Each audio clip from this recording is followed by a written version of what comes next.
Welcome back, ladies and gentlemen, to another episode of The Fantasy Birds. Today, we are going over three must-avoid wide receivers in 2022 fantasy football. We're talking about three guys that are all within the top 100 average draft picks in 2022 drafts. But let's get right to the three guys that we are saying do not draft in fantasy football 2022.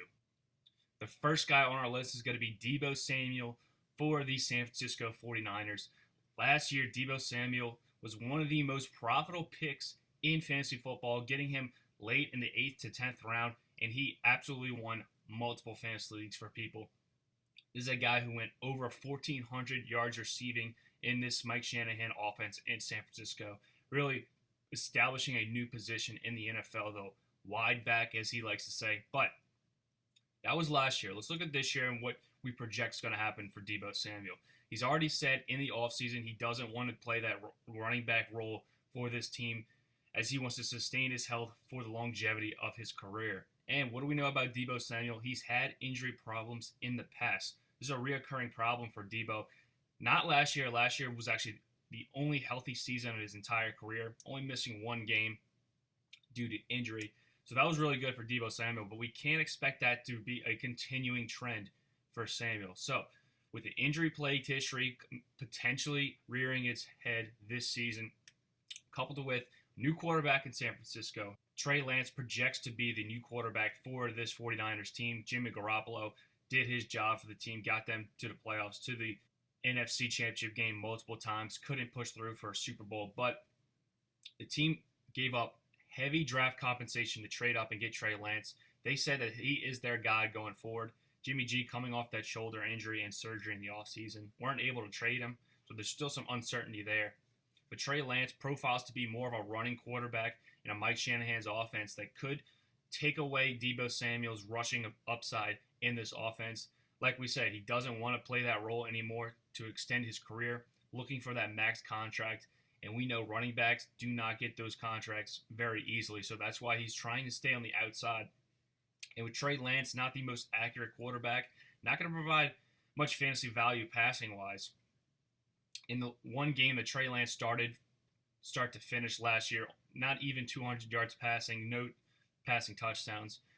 So the throwing game's not going to be as efficient as it was last season. The running game's going to be there. But in the draft, 49ers go out and take Ty Davis-Price from LSU, third-round running back, when you didn't really expect them to take a running back when they have Elijah Mitchell, Trey Sermon, and Jeff Wilson. So this Ty Davis-Price move lends me to believe that they're trying to incorporate more running backs into this backfield and maybe less Deebo Samuel.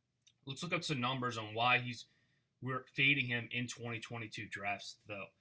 So ADP 16th overall, you got to get him in the second round or you won't end up with Deebo Samuel. And I don't want to pay this price for production that he had last season. I want to pay for continuing success, and I just don't see it happening. So the main reason we are down on Deebo Samuel is going to be that rushing efficiency from a year ago. Last season, 59 carries on the year, and 8 of those ended up in the end zone. So if we do some quick math, that's a 13% conversion rate to carries to touchdowns for Deebo Samuel last year, and that is mind-boggling, incredible statistic for him. Let's compare that to Jonathan Taylor, who was easily the best running back in fantasy last season. Jonathan Taylor had a 5% carry to touchdown rate. So as you can tell the difference, the best running back from a year ago compared to Deebo Samuel, nearly triple his efficiency in putting in touchdowns on carries. Obviously, there's going to be some regression for Deebo Samuel. With that and the less usage in the run game, I'm out on Deebo Samuel. I do not want to pay for production we saw from a year ago, especially now that they got new running backs to feed the ball and new quarterbacks that don't want to throw the ball as much as Jimmy Garoppolo did. Trey Lance going to be moving the pocket, going to be more of a wildcat quarterback inside the red zone, which is going to take away even more opportunities for Deebo to score and put up those fantasy numbers he put up a year ago that warrants a second-round draft pick. But we don't see it continuing into 2022. So Deebo Samuel in the second round is going to be our number one must-avoid wide receiver in 2022 fantasy football. Second guy on our list today is going to be Amon-Ra St. Brown, the slot wide receiver for the Detroit Lions. And yeah, he was a rookie last year, and he did absolutely phenomenal at the back end of the season. But the first 12 games of the season didn't look too good for Amon-Ra St. Brown, the rookie out of USC. And that's to be expected. Most rookies take a little bit to get acquainted in their offenses, especially a slower offense like Detroit that didn't score a lot of points last year. But the only reason Amon-Ra St. Brown even got onto the fantasy football landscape was because of injuries around him. We got to look at DeAndre Swift in Week 12 to Week 16, missing a large portion of those games. DeAndre Swift really was the go-to guy in this offense, doing it in the receiving game, doing it on the ground with Jamal Williams.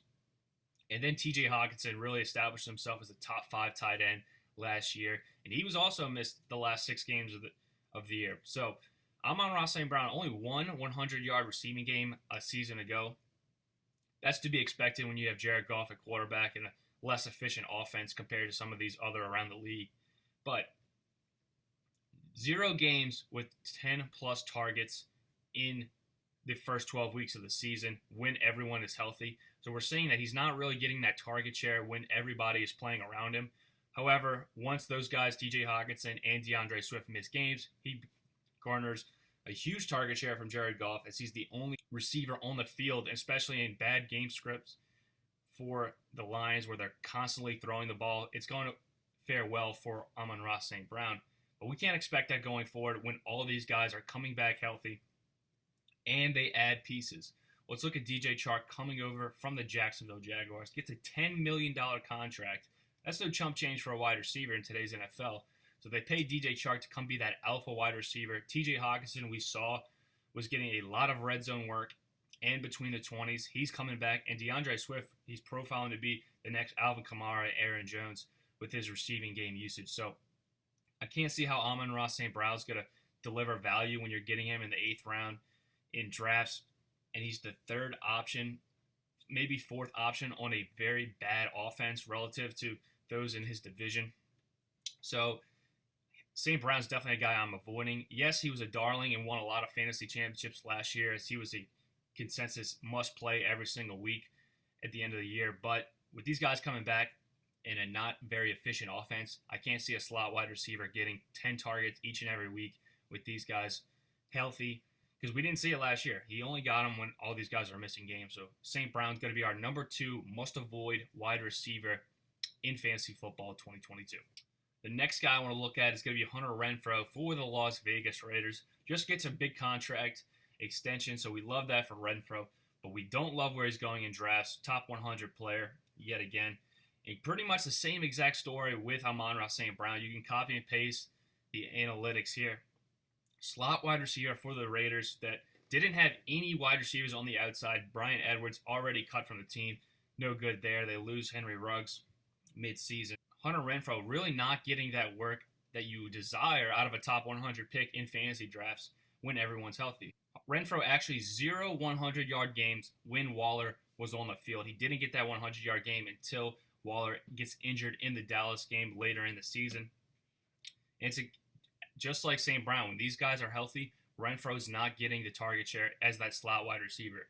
Definitely no average depth of target as he's really the 3rd and short go-to receiver guy. Elite short game route running, and no touchdown efficiency that we're going to see. Yes, he had 9 touchdowns last year, which was a career high, but a majority of those came in the last 5 games of the year. We had 5 touchdowns in 5 games, and before this season, only 6 total touchdowns in 2 seasons. So we're seeing Renfrow not being that red zone threat as a smaller guy, not really going to fit in when the defense shrinks. And you're adding Devontae Adams and Darren Waller back to this offense. 2 of the biggest red zone threats in the NFL, especially Devontae Adams. We saw him and Aaron Rodgers absolutely cut up defenses on those 1-yard in-out routes. And Devontae Adams also probably the biggest target share in the NFL. I mean, 160 targets for Devontae Adams. Yes, we expect his targets to drop just slightly with the Derek Carr over Aaron Rodgers. Also, some more weapons around Devontae Adams in Vegas. So his target share is going to drop. But I don't see how there's enough targets to go around in Vegas for Hunter Renfrow, Darren Waller, and Devontae Adams all to be efficient wide receivers and to produce value for where you're getting them in drafts. Darren Waller, obviously one of the best receiving tight ends in the league. He's going to get his, especially in the red zone. And you just paid Devontae Adams a boatload of money. So he's definitely going to get his, especially being maybe the best wide receiver in the NFL. Definitely a debatable topic. But Devontae Adams and Darren Waller are going to get their targets, and Hunter Renfrow has not shown the ability to put up fantasy numbers when wide receivers and tight ends are healthy around him. With this in mind, exactly like St. Brown, I can't get behind Hunter Renfrow being a top 100 pick in fantasy drafts. I don't see how he's going to return value, even with this contract extension that gives you some faith in him to produce. The touchdown efficiency, 100% will regress. For that reason, Hunter Renfrow is going to be our third must-avoid wide receiver in fantasy football 2022, especially when he's going inside the top 100 draft picks. That's going to do it for this video. Those are our three must-avoid wide receivers: Deebo Samuel, Amon-Ra St. Brown, and Hunter Renfrow. We thank you guys for watching. We'll see you guys next week with another episode of the Fantasy Birds.